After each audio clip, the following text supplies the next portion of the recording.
Alright, in this particular problem, again, it says which equation is parallel, so the keyword parallel, to the line 2x plus 3y equals 9 and contains the point negative 3, 0. So if a line is parallel, you have to know that it has the same slope. There are two lines that never cross and they have the same slope. So now you look at the equation that's given, 2x plus 3y equals 9, and we have to turn it into slope-intercept form. Right now it's in standard form. So in order to turn it into slope-intercept form, you have to move the x, and then you have to divide by what's in front of the y. So then when you do that, you get y equals negative 2/3 x plus 3. Now that's the equation of the current line, but the parallel line would have the same slope. So our new equation is going to say y equals negative 2/3 x plus b. Now in order to figure out what the y-intercept is, you actually have to plug in the point. So you go back to the problem where it says the point is negative 3, 0. So you have to plug that in. So negative 3 goes where x, and then 0 goes for y. And you then solve this, so you move the 3 over, and you end up getting your y-intercept is 2. And then your final answer is, again, that was actually negative 2. So your final answer is y equals negative 2/3 x minus 2. Now one more thing you should notice is if you look at the equations, only one of them had the same slope.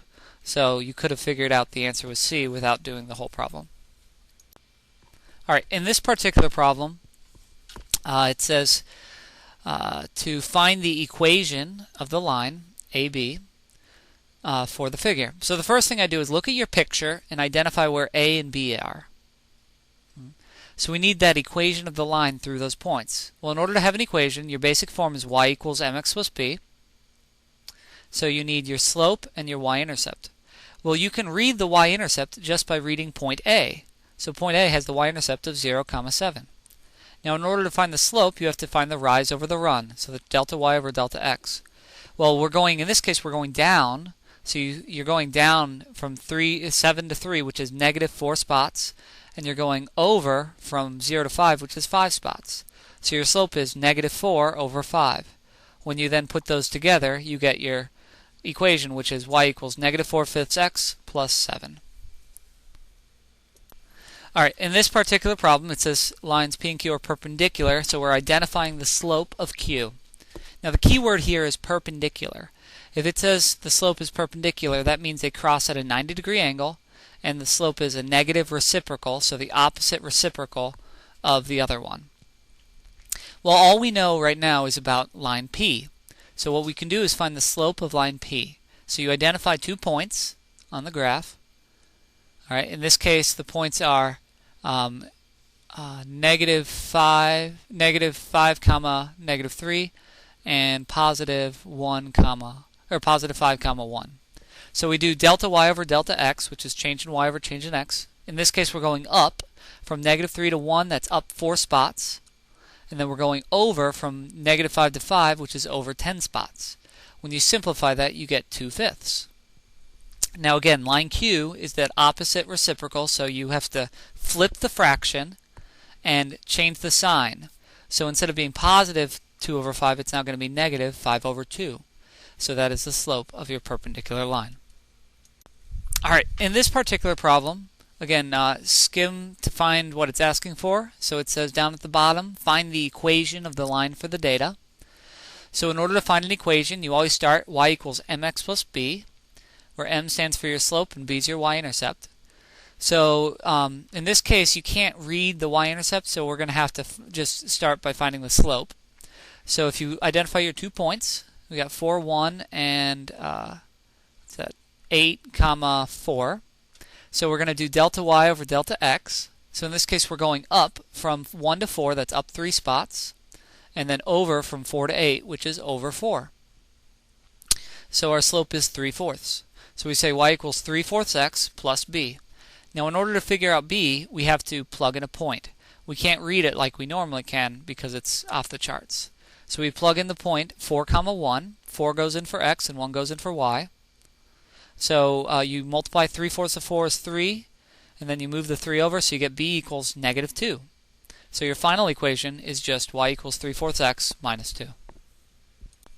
Alright, in this particular problem, it says, again, skip to the end, write an equation for the graph of this situation. So in this case, you look and there's no equation given, so we're going to have to write an equation first. Like find this, and so I would recommend identify the variables.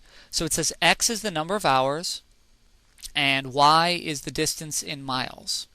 So it says it's linear, so we're going to start by y equals, we're going to eventually have y equals mx plus b. So first let's find the slope. So we have to identify 2 points. So it says after 45 minutes, she has driven 42 miles. So we'd say 45 minutes, 42 is 42 miles. Now, the units are supposed to be in hours, so that's why you have to convert the 45 minutes. Again, divide by 60, because 60 minutes in an hour, so it's 0.75 hours. Now, your second point is 2.5 hours. We drove 140. So 2.5 is 2.5, so 2.5 comma 40. Once you have your 2 points, you can find your slope, which is delta y over delta x. Again, change in y over change in x. In this case, we're going up from 42 to 140, which is 98. And we're going over from 0.75 to 2.5, which is 1.75 hours. So you divide those two numbers and you end up getting 56. So your slope is 56. So now you say y equals mx plus b. So you plug in 56 and you plug in a point. The point we'll use is 0.275 and 42. When you do the math and you work it all out, you'll get 42 equals 42 plus b.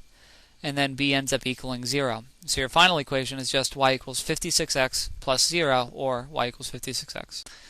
So this particular problem, again, skim to the end, skip ahead. So it says find the equation of the line of the graph of Egret Avenue. Alright, so if we read what this is saying, it says that the house on Egret Avenue is located on -1, -2, and Egret Avenue is parallel, so that keyword parallel to Harbor Street. So the word parallel means that you have a line that has the same slope but a different y-intercept. So the original equation they give us is y equals -1/2 x plus 3. So the slope of that is the -1/2. So our new equation is going to be y equals -1/2 x plus b. We don't know what the b is. So in order to figure out the y-intercept, you could either look on the graph and try to eyeball it, but the more exact way is to plug in a point. So in this case, we know the point -1 comma -2, so we plug in -1 and -2 for x and y, and then you multiply and do the math, and you'll end up getting that your y-intercept is -2.5. So your final equation is y equals -1/2 x minus 2.5. Alright, in this particular problem, as always, you skip ahead to the end to see what it's asking for. So it says find the equation of line HP. So in order to figure this out, let's locate h and p. Well, h is at 0, -4, and p is over there. So in order to find the equation, we need to find our slope and intercept. So we'll identify 2 points on the line. So we already have that 0, -4, and you also have -2, -2, which was right in the middle of h and p. So we do delta y over delta x. So our change in y, we went from a height of -2 down to -4, so that's down 2 spots, so it's -2. And then we went over from -2 to 0, so that's to the right 2. So -2 over 2 comes out as -1. So we know our equation is y equals -1x plus b. Now in order to find the y-intercept, what's convenient is they give it to us in this one, which is -4. So our final equation is y equals -x minus 4. So this problem, we again, as always, look at the end to see what the question's saying. It says, which equation represents the information shown on the graph? So these are all linear equations, so it obviously makes a line. So the first thing I would do is we gotta write an equation y equals mx plus b. So in order to find our m and b, it's always easier to start with our y-intercept, or I mean our slope. So in this case, we have to identify 2 points. So we look for 2 we can read, and the first one I see is 3, 90. Then the next one I can pretty easily read is 4, 120. So from basically delta y over delta x, rise over run. So we went from a height of 90 up to 120, which was a difference of 30. So we went up 30 spots, went over from 3 to 4, which was over 1. 30 over 1 comes out to be 30. So we know our equation is y equals 30x plus b. Now in order to find the b, we have to plug in a point. So I plugged in the 3, 90. So when you plug in the numbers and you work it out, you'll get the things will cancel out and you get b equals 0. So your final answer is y equals 30x plus 0 or 30x. Alright, in this problem, we'd skip ahead again to the end, and it says, what is the y-intercept for the equation of line M? So it says that line K passes through 5, 1, 1, 3, and line M passes through 6, negative 2, and is perpendicular. So the key word there is perpendicular. Now, perpendicular means it's the same slope, or it's a negative reciprocal slope. They cross at a 90 degree. Well, we know more info about P, or K, so we're going to start by dealing with line K. So what I like to do is I like to make a quick sketch of this to visualize it. So over here, if you notice, I plotted the points of line K. Now it's going downward. So when I find its slope, which is delta y over delta x, we're going down from a height of from 3 down to 1, so it's negative 2. And we also went over from 1 to 5. So 1 to 5 is over 4. So when you simplify negative 2 over 4, you get a slope of negative 1/2. Now remember, it said the word perpendicular, so our slope is actually the opposite reciprocal. So you flip it, make it positive 2 over 1. So now you plug in y equals 2x plus b. Now in order to find the y-intercept, you have to plug in the point. The point in the problem, if you look up there, it says 6 comma negative 2. So you plug in 6 for x and negative 2 for y, and when you solve that, you'll get b equals a positive, or a negative 14. So your y-intercept is negative 14. Alright, so this problem, it says which equation, again jump to the end, which equation models the cost to rent M movies with the new membership fee? Alright, so we have an original equation, an old equation, which you will read says C equals 3M plus 10. So again, that's our old equation. So let's think about what this means. So if you read carefully, we know that the 3M was the cost per movie, and the $10 was the old membership fee. So if you look at our work down at the bottom, again, our cost, old cost, is equal to 3M plus 10. Now, our new cost, what we have done is they didn't change the price of the movies, they just changed the price of the membership fee. So our new equation is going to be y equals 3m plus b. Now, in order to figure out b, you're going to have to plug in a point. So it says in the problem that when Carlos joined in March, he rented 3 movies and the cost was 15. So 3 is our m and 15 is our c. So you plug in 3 and 15 and you end up getting that your b is $6. So that means your new membership fee went from $10 down to $6. So your equation is y equals 3m plus 6.